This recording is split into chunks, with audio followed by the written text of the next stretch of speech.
How to use a fire extinguisher. Video will cover how to properly use a fire extinguisher using the PASS method. Now, it's important to note that if a fire does occur in your workplace, that you follow these 3 important steps. Step 1. Once you've seen the fire, first grab the closest fire extinguisher, ensuring it's the correct type and class appropriate to extinguish the fire, and always make sure to keep your back to an unobstructed exit.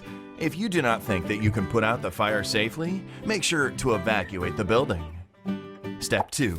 Once you have your fire extinguisher, stand 6 to 8 feet away from the fire.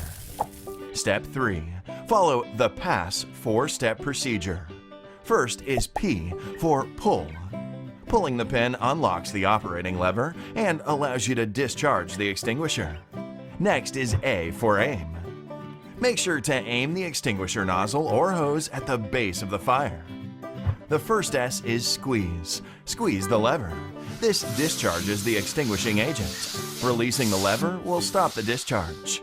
The second S is for sweep.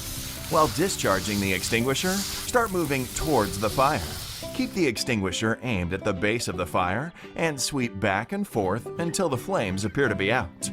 Once the fire has been extinguished, make sure to watch the fire area. If the fire reignites, repeat the process. Always remember that smoke generated from the fire can be harmful and even fatal. Never attempt to extinguish a fire unless it is safe to do so. Now to recap the PASS 4-step procedure.